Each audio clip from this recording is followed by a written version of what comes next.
on the several exciting stuff like LIBOR market model. They are very influential and popular model in field. Next, let's talk about how to price the swaption. Okay, the swaption is swaption. Swap is swap plus option. So it is option to enter swap. So sounds very technical. Yes, it is kind of technical. So you all know swap is right, interest rate swap. In the interest rate swap, one party pays a fixed rate called the swap rate, and another party pays like LIBOR, a floating interest rate. Right? So it's an interest rate swap, right? So there is a notion. So what is going on in swap contract is, let's a brief review. What is going on in swap is there is notional amount. I mean, we cannot pay and receive interest rate itself. Interest, this is rate. It is a, so what is actually trade is some notional amount multiplied by rate. Then we have money, right? So that's why what we exchange each other. So at every period, so there is a notional amount, and then every period we multiply notional amount and then exchange rate, and then multiplied by frequency. Okay, it is a half year, 1 year, something like that, 1 month. If it is half year, it is we multiply 0.5 because it is 6 months, so we can pay only half the rate. So anyway, it's the period interest rate, which is the interest rate multiplied by delta. So that's the interest rate, and then we multiply notional amount, and then we exchange it. About that exchange rate, one party pays floating rate, and another party pays fixed rate. So that's a swap contract. So for the next like 5 years, we exchange in that way. That is kind of swaption is that you have option to enter the swap contract. Okay, so if you believe it is your benefit, it is your interest to enter into swap contract, then you will exercise your option and you start a swap contract. And then if you think it is not such a good idea to go into swap contract, then you just forget about it, right? Option. So then,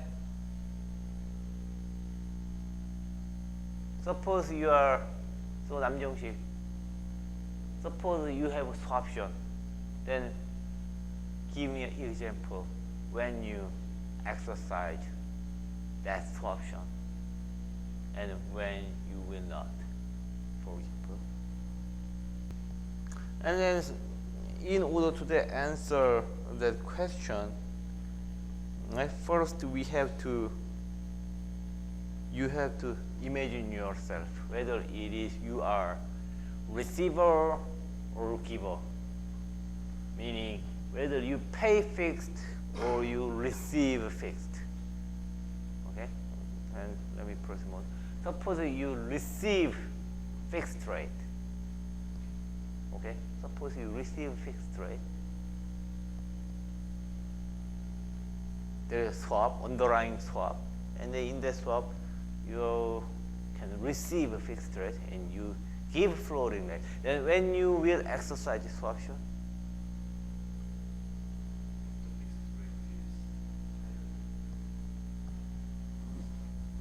yes, exactly.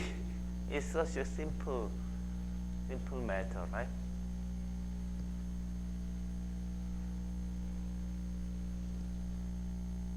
That's what you are going to do, right?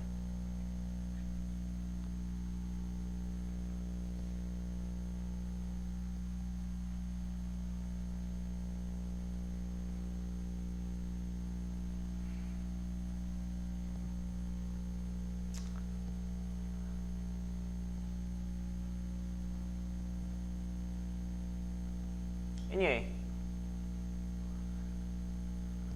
suppose you are a receiver swap, and then if you're a receiver, now if suppose you're a payer receiver, then in case of swap, there is a, of course, it is swaption, so it is option, there should be exercise price.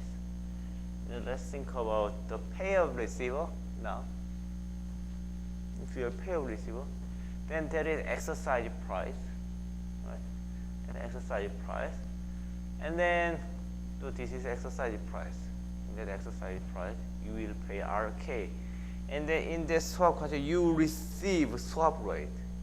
Actually, you pay swap rate. Now it is paid. So it is swap rate. So swap rate. So what you gonna do in the swaption is that if you exercise the option, then for some period you pay swap rate. Of course, by now you don't know what the swap rate is, but at the exercise price you know what the swap rate is. And then in the swaption, you pay swap rate, which is unknown, and then you receive some exercise interest rate, basically. Right? So if the swap rate is lower, again, swap rate is the rate, the fixed rate, the one party pays in exchange for receiving floating rate. Okay? So at a special time, so swap rate is not known by now, but exercise price, people know the swap rate, how much people have to pay to receive floating rate. So in the swaption, basically, what you do is you pay, in this case, you receive, so basically in the pay of receiver, it is basically similar to put option. So you receive exercise interest rate and you pay swap rate, basically.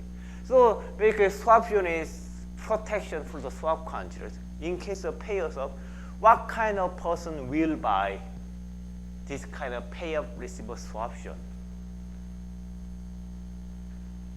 Which part can protect their risk if they buy payer receiver swaption?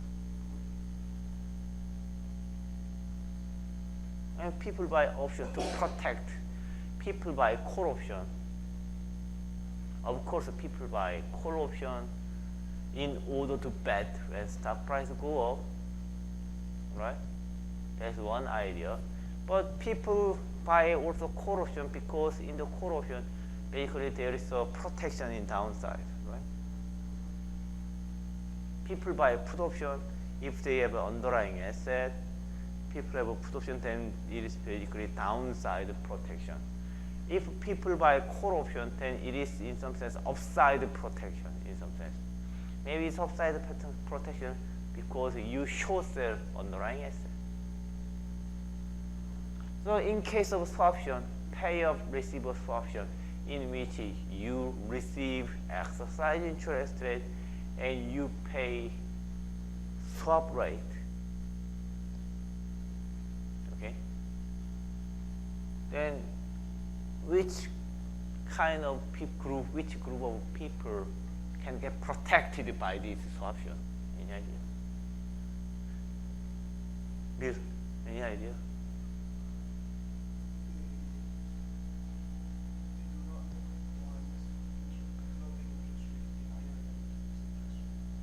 That's a good guess. So again, let's think about it. If you exercise the payer receiver swaption, then you basically have to pay. You have to pay fixed swap rate. You pay swap.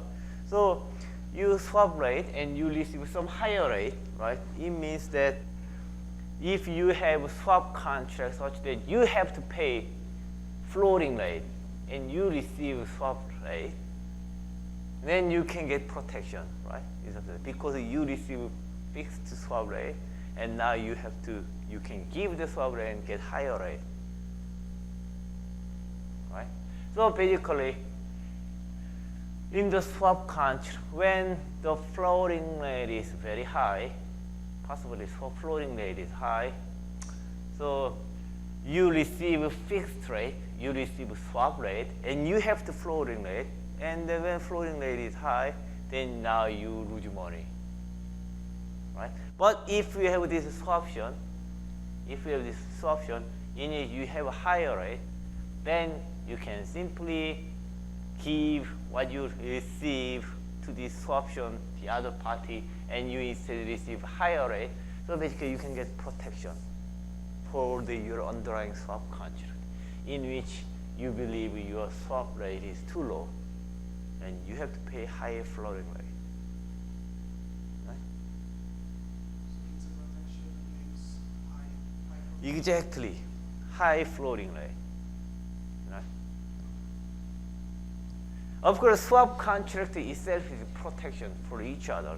So maybe we start the swap contracts sometime later, something like that, maybe for the swap or whatever swap contract. But when people make swap contract, it is fair. But when actually swap contract starts, some party lose money and some party make money, right? Like forward contract, swap is basically similar to forward contract.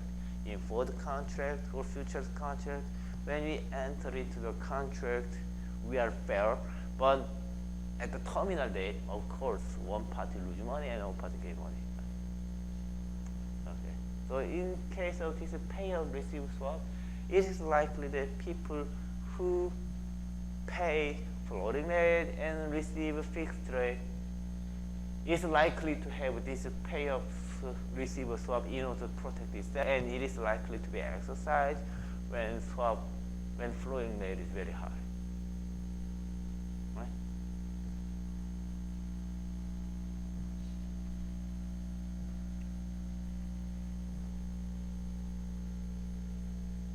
Any idea? So do you understand what is going on in the swaption? It's easy, right? It's something understandable. Right? Swaption is very, it's also liquid contract. People do this swaption a lot. Now question is how we can do the valuation for swaption. Okay? We know how to do the valuation. Do you remember how we can do the valuation for swap? Do you remember? Bill, do you remember how we can do the valuation for swap? Igyu, do you remember how we can do the valuation for swap?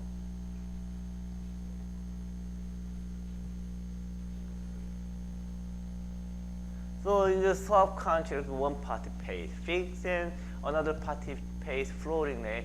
What you can do is we can change the problem as change of the bond, exchange of bond. Right? So at each period, we just exchange nominal value multiplied by interest rate, right? And then what you can think of is, suppose at the terminal period, I give notional amount and receive notional amount. That's the same right there.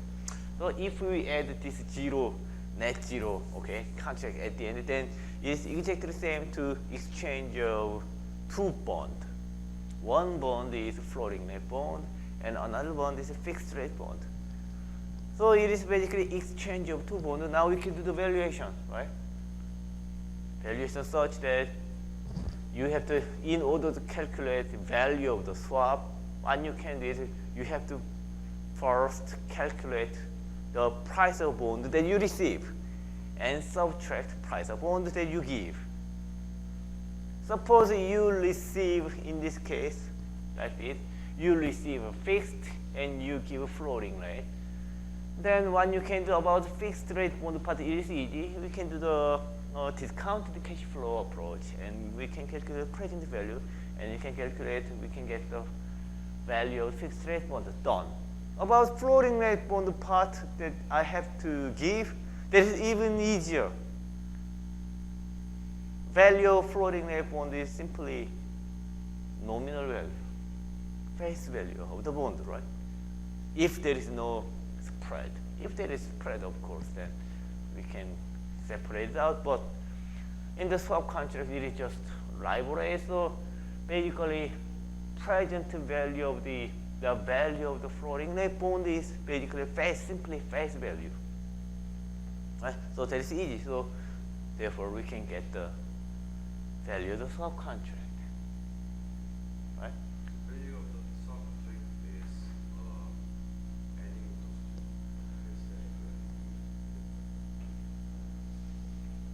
No, so in that case, so the bond value of the swap contract is the bond you receive minus the bond you give. In this case, you give floating rate, so you have to subtract face value of the bond, and about the receiving bond, you can calculate present value. So it is done.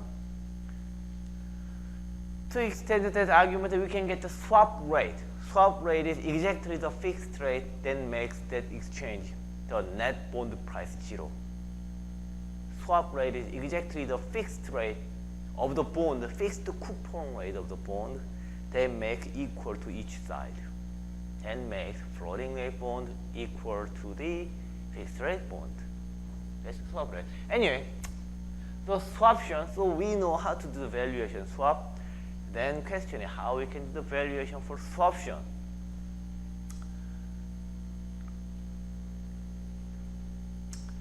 Valuation swaption, whatever it is, value of the swaption, value of the swap. Suppose so when we do the valuation for option, we always start from exercise period, right? Exercise that we know is exactly value of the option, right? Always. In case of a call option, in exercise period, it is max stock price minus strike price and 0, right?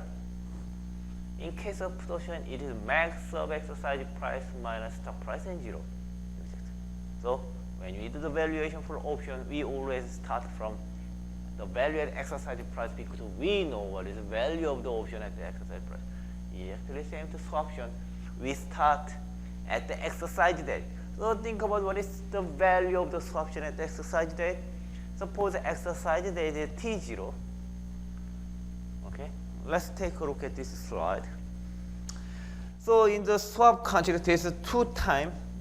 Okay, one is exercise price, and another is the terminal date for swap, underlying asset. Right? So T0 is the starting period of the swap, and TS is ending period of swap. Okay, and at time T0 we decide. So it is a European option. So T0, TO is exercise date. So exercise date, we know what is the swap rate between T0 and TS. And we will exercise swaption only when it is put option, only when the exercise rate is higher than swap rate. Remember, it is pay up receiver, okay, receiver. So it is a put option, pay up receiver. Okay, we receive the pay up exercise price. So you pay up receiver. So in pay up receiver, pay up giver is like a call option. So it is a put option. So you pay up receiver is exercise, and exercise interest is higher than swap rate. So I give swap rate, and instead I receive higher rate for some time, from time T0 TS. So it is like a multi-period contract. If I exercise swaption, then I receive high rate from T0 and TS, and instead I give swap rate from time 0 TS. So we have a cash flow from time 0 and time TS, basically time 0 to S, and payoff is max RK minus swap rate and 0. So at time 0, we know the discount rate, we know the yield curve for some time. So from time T0 and TS, we receive this cash flow. We receive this cash flow multiplied by notional value and time, frequency. If it is half a year, 6 months, every 6 months, if you exchange the swap cash flow, then it is usually it is so, then delta is 0.5. If we exchange the rate every month, then it is 1/12. But anyway, so what we exchange is this n delta multiplied by this. So it is every period cash flow. And then at the time of T0, we have to discount all the cash flow from T0 and TS. We discount it back, and we add it. Then it is the pay up at the terminal date, right? Do you know what is going on? 이규 질문 있나? 쉽지? 뭔 말인지 알겠지? 남정식 질문 있나? 무슨 말인지 알겠지? 그렇지. T0 시점에서 딱 봤을 때는 앞으로 TS까지 내가 받을 건 이거고 주면 이거 되니까 이게 넷이 되고 넷 이자율에 우리가 $1,000,000 곱하기 이거 이렇게 곱해가지고 받는 거면 예 현재 가치 구하면 그 시점에서 가치가 나오겠지? So anyway, it is terminal, right? So now, but it is T naught is in the future. So now we know value of the contract at terminal date, and then exercise that, and we want to know the value of this contract at the current period. Okay, then how to do that? Then we use our usual trick, change of measure. Okay, assume that we are in another world, another risk-neutral world, and we have to determine what kind of numerator, what kind of unit of value we have to use. In this case, the natural unit of value is this part, sigma part, because n sigma is constant, and basically this is also constant, right? Because at time t0, we know this one, this is RK is fixed at the moment, at the time, and we don't know this one right now, but at time t0, it is fixed. So this part is basically constant. So this part is only the variable. So this one. So we use this entire term, regard this entire term as a numerator. Select a convenience numerator. It is convenient to select this one, this some part as numerator. So it is like, it is a numerator. So at the previous period, we use numerator like zero coupon bond was usually numerator, right? And it is sum of zero coupon bond. Right? Sum of zero coupon bond. Sum of cash flow for some time, like a swap contract. Swap contract is sum of cash flow, so we use numerator sum of cash flow for time. So that's intuition. So instead of zero coupon bond, we use numerator as a sum of a portfolio of zero coupon bond as a numerator. Because again, what we want to value is the basically sum of cash flow for some time. So we use the sum of zero coupon bond as a numerator. So if we normalize, so if it is numerator, then the value of contract, value of payoff, receiver swaption at the maturity date with the numerator, evaluated with the numerator, is basically this one, right? Now our new unit of value is this PT, and if we divide the PT, and it is our value swaption at the expiration with a new unit of value, right? And this we have this simple form and delta max form.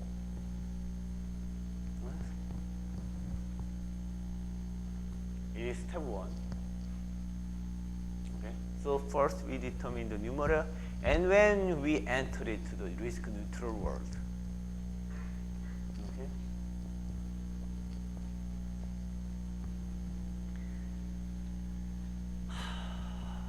Obtain proper forward rate, consider for the swap contract with maturity T naught to enter the swap with maturity TS at the delivery rate K. Yeah. The penalty is given by this one. Okay.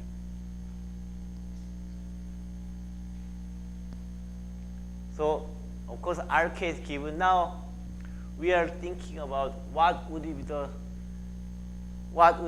proper swap contract, proper swap rate.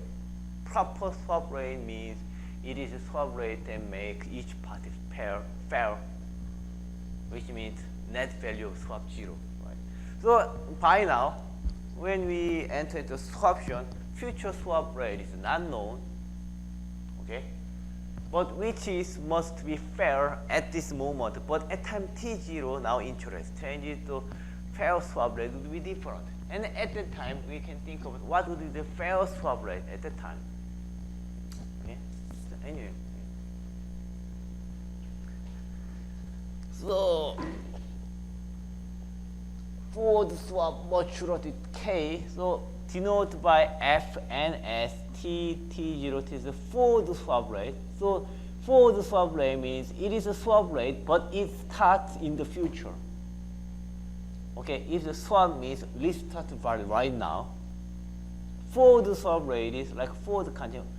Okay, we exchange floating fixed rate, but let's start in the future. Okay, so forward swap rate. So it is forward rate.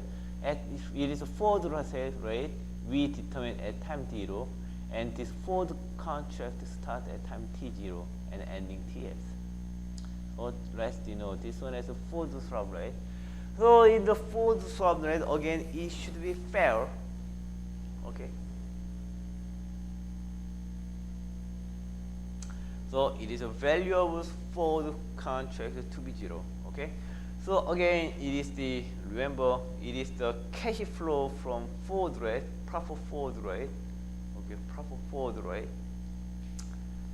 So in the future, proper forward rate is start at time t0, and then I receive K and give swap rate, forward rate, and forward rate should be fair. So basically, this one net present value of this one should be 0. Okay. Thus again, so we obtain, because this one should be 0 at the current, at the risk neutral world, it should be 0, but they are all constant.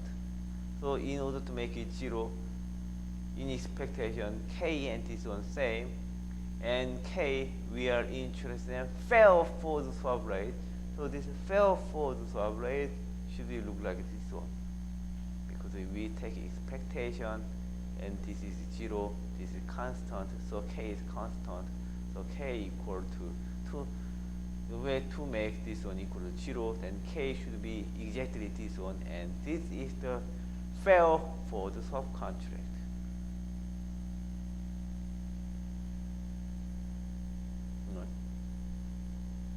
Of course, at the maturity, T naught, Ts, this should be exactly equal to this one. Right?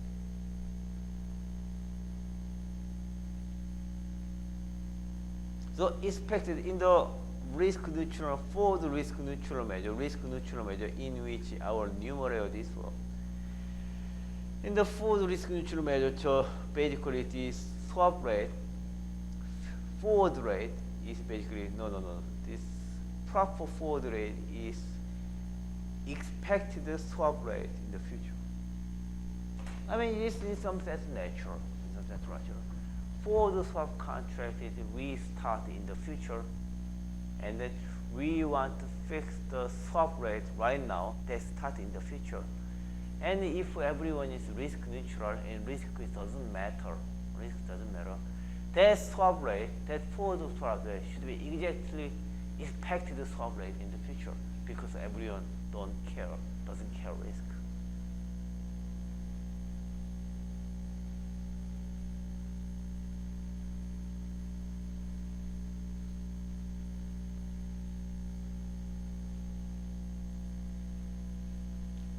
Do you know what I'm saying? Actually, I jumped to logic because I didn't explain forward swap contract properly.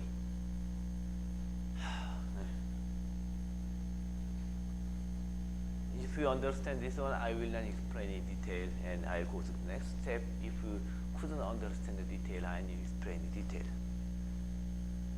Bill, do you know what is going on? Can you guess what is going on here?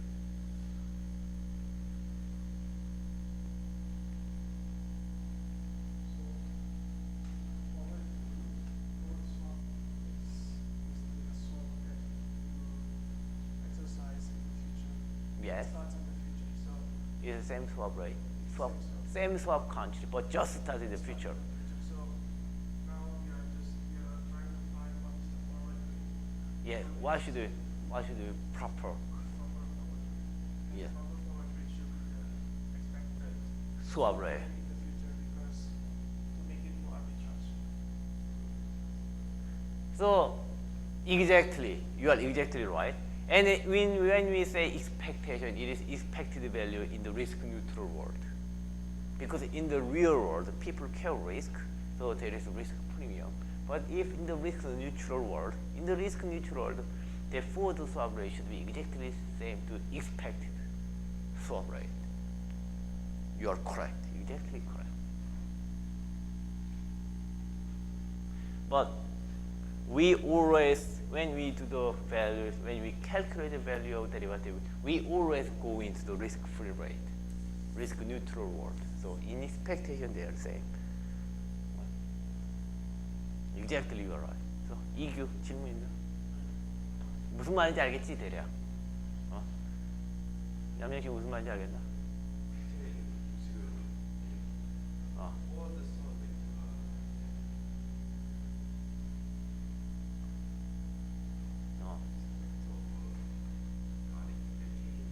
swap rate. 그러니까 이 value를 fair하게. So in essence, there is a one missing line. Basically, in the swap contract, one party give floating, another party receive fixed, right? So in the forward swap contract, it means in the future, let's start a swap contract in which one party give floating, another party give fixed, exactly. And then the K, this K is fixed and C is fixed, but in the future, and basically, it must be fair in the future. At the current time, it must be fair. In the net period should be 0. So, I mean, we can cancel out floating rate part at the time. Right?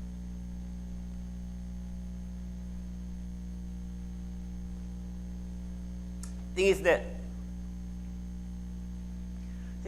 C is the swap rate at the time. So, right? So in this case, it is a psychological jump. I have jumped. So it is a forward contract. So we determine. So in the forward swap contract, we determine swap rate right now, which is, let's say, K. And in future, it is swap rate. And in future, the real swap rate is determined in the future, right? So if we determine swap rate right now, and in future it becomes real swap rate, and if I have a company, if my rate is high, if I receive a fixed rate, and I'm happy, right? Because real swap rate at that time is lower than the forward rate we determined today, right? So in that contract, I basically receive high forward rate that I determined a long time ago and receive a floating rate.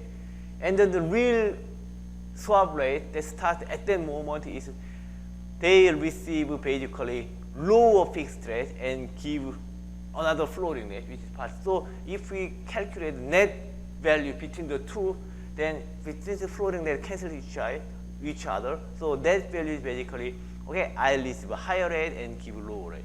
We can become something like that. Right? So there is the floating rate part is cancelled. Basically K minus floating rate, which is determined today, and another, so basically the gap between the two contracts, right? So between the two, in here, okay, in the predetermined forward rate, I receive K and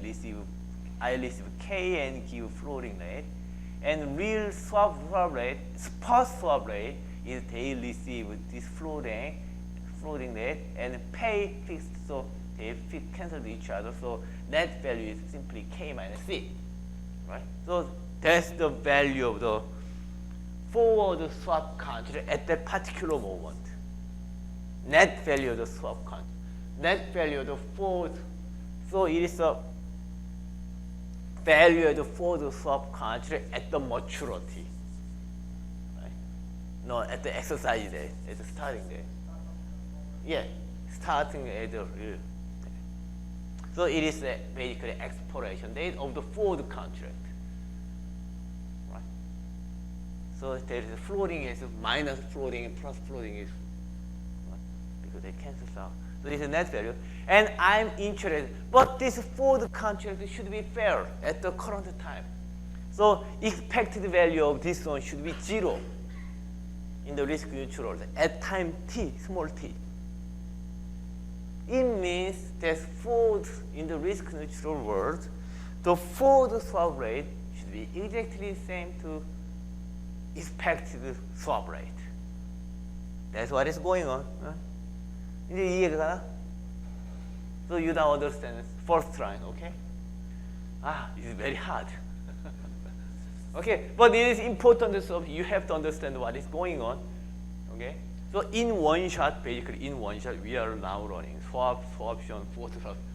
In one shot, we are running 3 complicated concepts in one class. It is good, right? Okay. It means, okay, so at time small t, now it seems that it is something fixed in the future, and we are, as time changes, we are simply updating information, so it is Dup's process, and it means this swap rate, forward swap rate, this one is basically martingale. So this is basically, now this equation implies that because we are simply updating information and our target is fixed, we are simply updating information, so drift term there is no time trend because terminal value is fixed.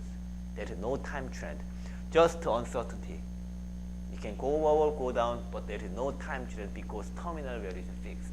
So it means it's martingale, which is Dup's process. And in martingale, so there is no fixed path. And in order to calculate everything easy, let's assume this one follows log normal distribution like this. So assume forward rate has log normal dynamics on the P forward risk neutral dynamics.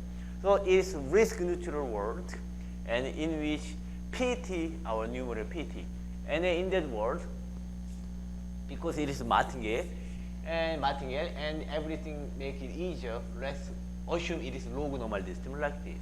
So it is martingale, right? Because there is fixed term, drift term. So once we make log normal distribution and we forward rate, then we can do the integration, and exactly it becomes the same to Black-Scholes model. So we know analytic formula. Now obtain option pricing formula. Okay. So basically it is so what makes it easy is now, okay. So what you can do is, so forward rate, so we can calculate expected value of this one and simply discount it back, right? And the expected value of this one, expected value of this, not discounted. So, okay. So what we can do is now normalize it, so we can get the expected value of this one. Once we get expected this one and change numerator back, so we can multiply this one each side, PT each side, then we are done. And expected value of this one, max this one, and it is exactly, since this RK, no, since this C, this one follows this part follows log normal distribution. So basically this expected value of this one is same to the, so which is expected value of this one is exactly same to becomes this one, this part. It is put option, so it is the same to Black-Scholes formula, and we did this exercise before, right? So NK, so this part is easy.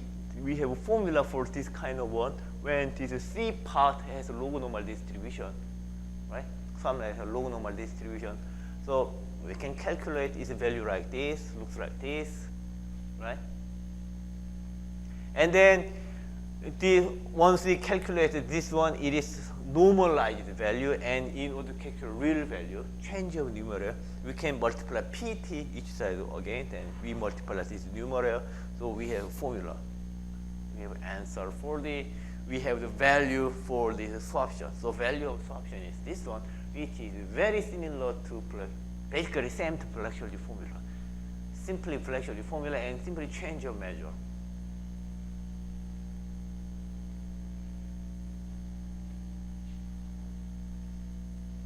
Yes, Black-Scholes formula that we learned. Do you remember Black-Scholes formula we learned? My version of Black-Scholes formula, which is RT, and then yeah. In case of call option, this is F and T1 minus K and D2. Do you remember this one, right? And in case of put option, K and minus D2, F and minus D1. Yeah, right? It is a value of put option, and we simply discount it back. And this part is exactly same to this part, Instead of K, we have RK. Instead of F, which is the value of the forward contract, we have a value for the contract in interest rate. Exactly same. Value of the forward contract for swap rate. Exactly so for the equivalent. So D1 was, remember, L and F over K minus 2 sigma square T root sigma T, something like this, and then this F is over here, F is over, K is over here, and then sigma root T, yes, so I mean, this one and this one, it is one step, right? I mean, if we move everything together, then it becomes square, so basically the formula is exactly the same. Anyway, yeah. Such an easy and elegant, beautiful. What a beautiful swaption, which seems very complicated concept. We have a formula, beautiful formula like this, right? What a beautiful world.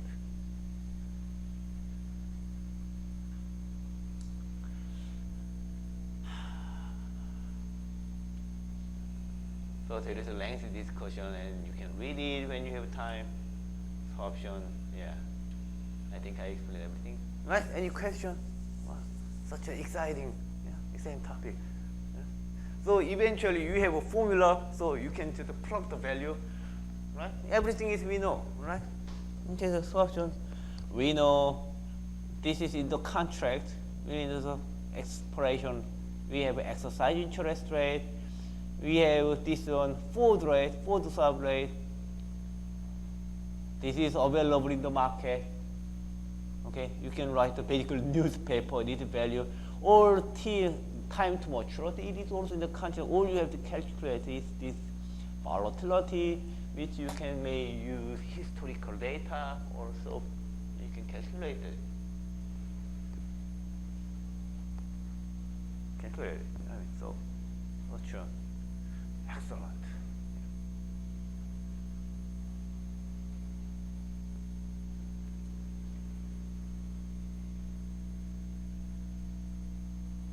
Of course, swaption is also liquid, so in the real world, what people do is we calculate, we take a look at the value of swaption, and we extract this volatility part, implied volatility that is actually going on. Like a call option, put option. We know call option and put option value, and from the value of call option, put option, we extract implied volatility. Right? Swaption is the same. But if we, or if you want to calculate swaption, you have to go into historical data, the forward swap rate. You get the data of the forward rate, and then you calculate the volatility, and you plug the volatility in the formula, then you get the answer for the value of swaption. Done.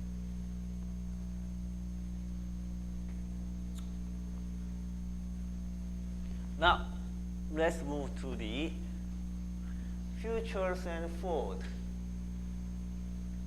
In order to learn futures forward, basically it is the HJM model. We briefly covered the HJM model some time ago, very briefly. As I said, the HJM model is the ultimate model of the interest rate derivative. It is the most general model for interest rate. Every other interest rate model, like a Hohenly model or Horwitz model, LIBOR market model, they are all special case of HJM model.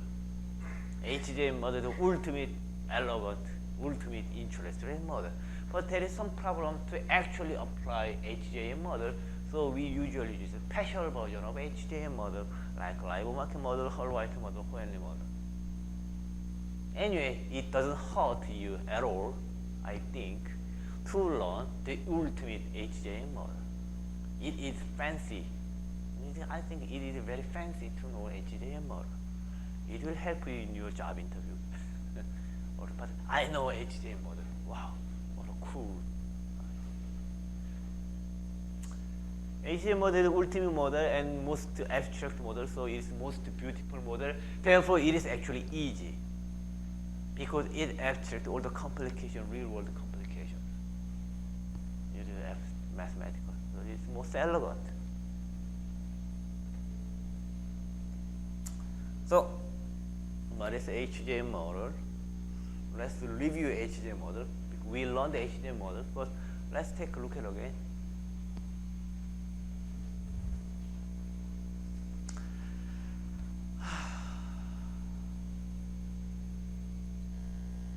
The main point of the labor market model and part reason for its success. Again, labor market model is the most popular interest model in the world, in the practice, in the field. But somehow in the Korean finance sector, they don't use labor market model. I don't know why. They usually use the HYU two-factor model in Korean financial district. But in the foreign banks, even in Korea, they all use the labor market model. But anyhow, labor market is that in order to price any derivative security, we only need to know the current term structure of interest and the volatility forward rate, right? So success is that once we use forward rate and once we have data for basically term structure of interest rate, shape of spot rate, which implies shade of forward spot rate, forward rates. Actually, when you express term structure of interest rate, if you express in terms of forward rate, it is much easier. And much easier to understand, it's more useful. If you are a bond portfolio manager, that structure of term structure of interest rate, especially the forward rate version, which is extremely useful if you are a bond manager, in order to use a strategy called yield curve riding. Have you ever heard about yield curve riding? Yield curve riding is the most, maybe, except the duration betting. Duration betting is very risky. I mean, for bond portfolio manager, their most concerned is always interest rate, right? If interest rate go up, then they lose usually money. Interest go down, they usually make money. So if they believe interest rate go up, they have to reduce duration, right? Duration is sensitivity of your portfolio value with respect to interest rate. When you believe interest rate go down, you make it longer. You make duration longer in your portfolio. That's called duration betting. Based on your expectation of future interest rate, like Bank of Korea or Fed, you change the duration of your portfolio. That's a duration strategy. That's basically betting, pure risk play. There is not so much to gain, it's betting. More safe way to make money as a bond manager is called yield curve riding. Yield curve riding. So for example, yield curve riding.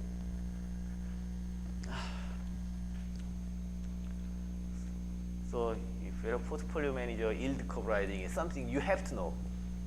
Okay? Yield curve riding, yield riding the yield curve. Okay? Yield riding the yield curve.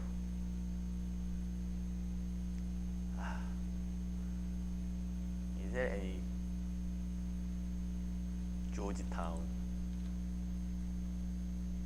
Any good material about it? Wow, it's too long. It is all mathematical.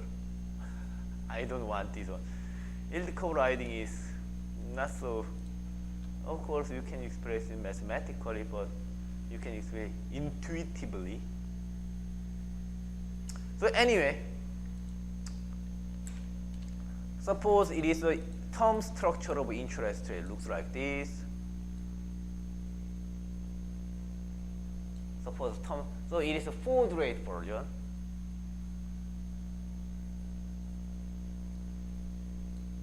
Something like this. So forward rate. So it is in terms of forward rate. So it is a time to maturity, and forward rate between this and, so this rate is between this and this, and something like this. Okay. So there is a gap. So anyway, it doesn't matter. You can think it as a continuous version. But anyway, so it is forward rate. Then if you take a look at this curve, what you think is that, well, let's take a look at this period. The rate is in the two periods tends to going up, right? It's high.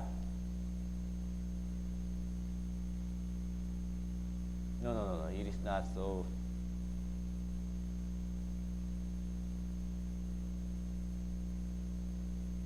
Okay, let's see. So let's take a look at this one.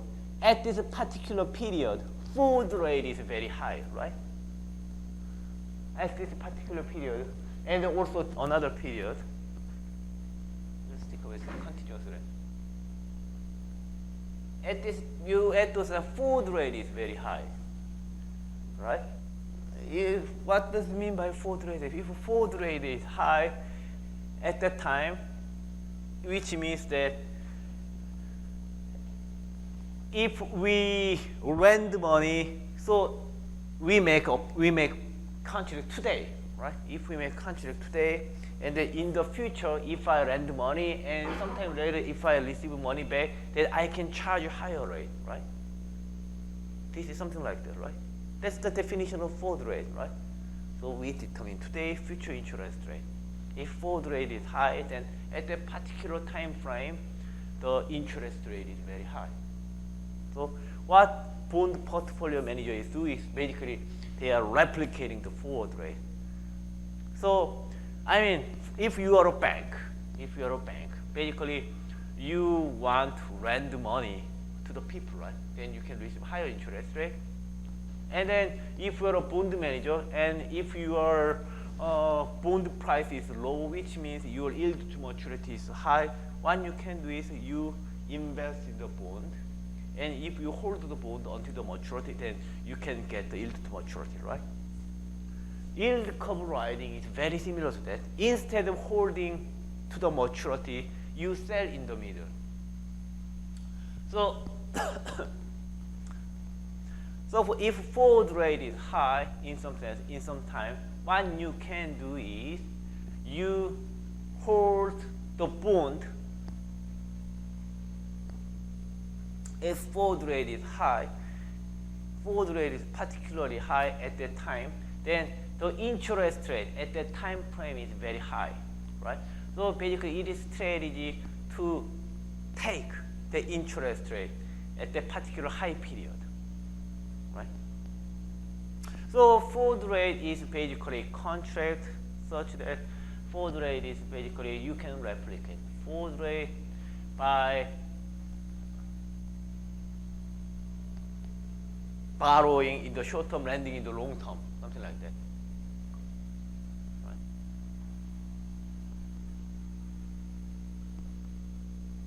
Or you borrow in the long term and deposit money in the short term, basically you are borrowing at the forward rate. You are lending at forward rate, basically you are lending at long rate and borrowing at short rate. So what you can do is instead of holding at the maturity, you take the bond. Okay, you take the bond at a particular moment and sell at the last moment, at the next moment, at a particular long-term bond.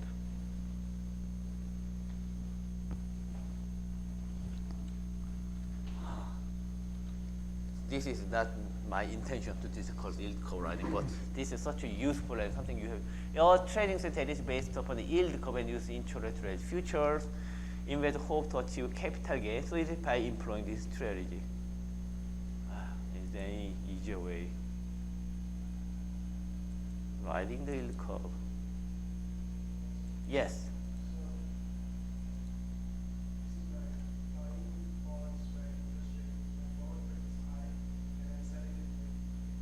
Okay, there is a through active management, instead investing in municipal bond can employ professional strategy that seek to overcome market complexity and blah blah blah.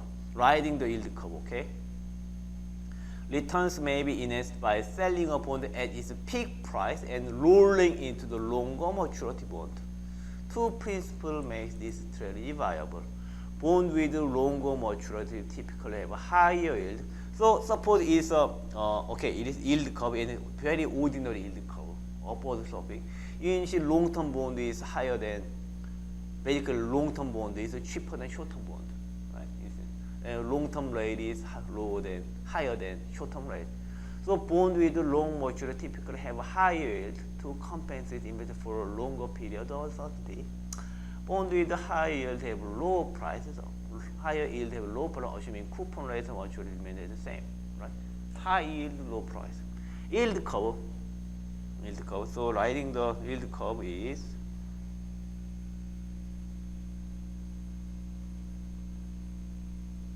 what is this?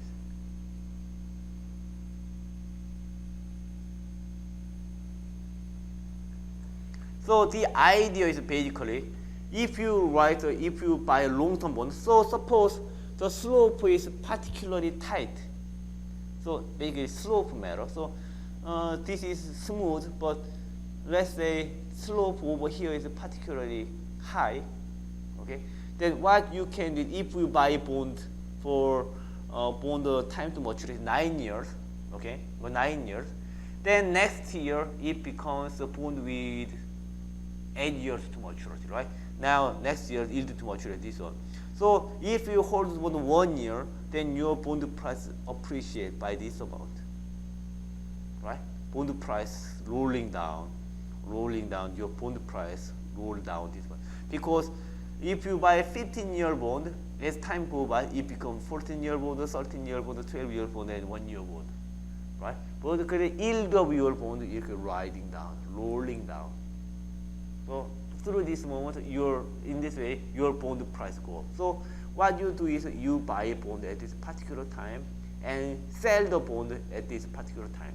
Then you can basically get capital gain from this movement, rolling down. Right? So it is very important to take a look at the slope of this one. And if you take a look at the forward rate, because the slope is the forward rate, then the height of the forward rate is basically the slope. So it is better. So slope is not easy to look at, right? But if you look at the forward rate, because it is slope, you can bet especially peak point at the forward rate. Okay.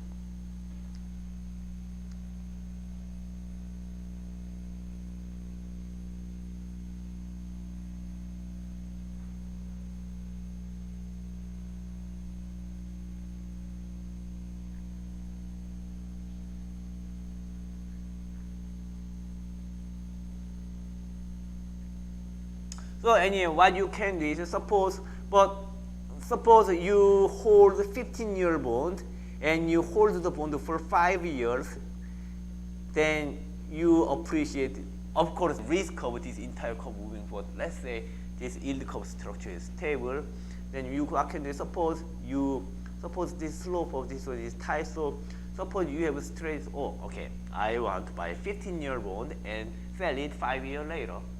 Okay, then it rolls down this amount. 5 years it becomes, and you want to sell it, but 5 years later, you don't know what's going to happen to your bond price. So, in order to lock down, in order to fix your capital gain by rolling down the yield curve, you have to hedge value of a 10-year bond at this particular time, right?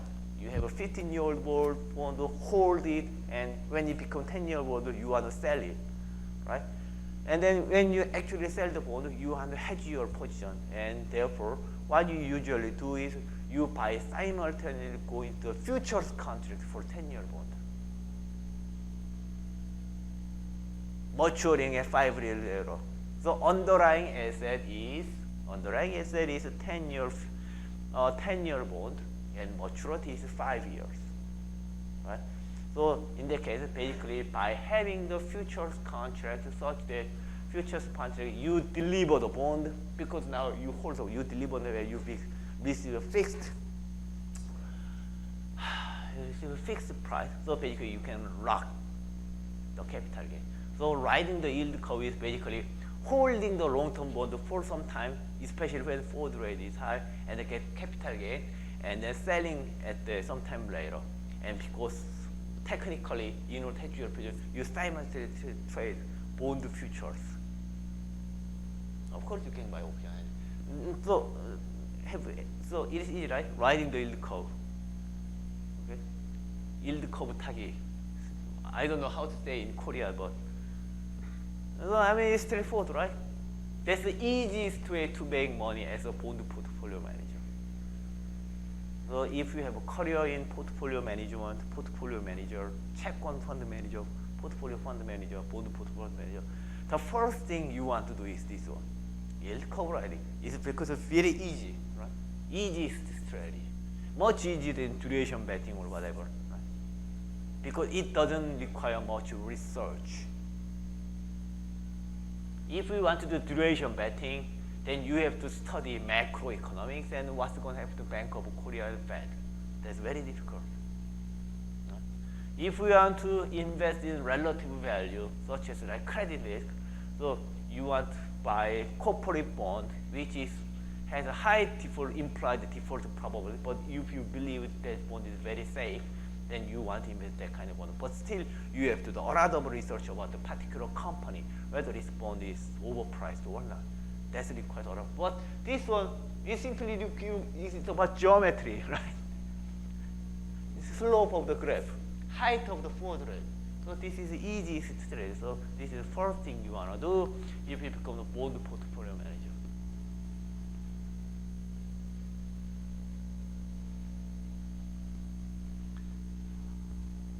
Well, I think I'm too kind to let you know this kind of real practical technique to make money. Right?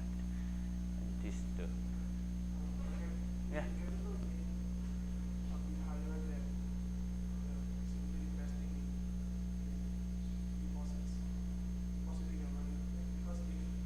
Yeah, but deposit is that you cannot deposit in the forward rate.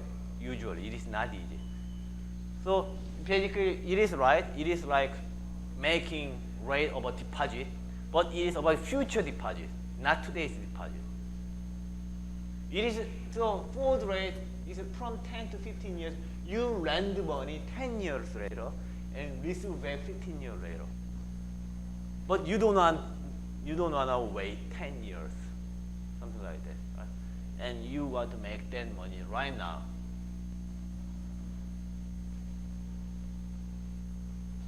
Right? Of course, what you can do is, okay, you think forward rate from 10 to 15 years is too high. So what you can do is you make promise today with the other party, so that I will lend 10 years later and I will receive 15 years later, something like you can do that, and you can wait 10 years. That's possible, but maybe you don't want to wait 10 years and you want to do it right now, then you can do the yield curve riding by trading long-term bond, holding in 5 years, and protect your position with the futures contract. That's something more. You can rock the money right now for the next 5 years. I think it is enough for today, and let's see you Friday.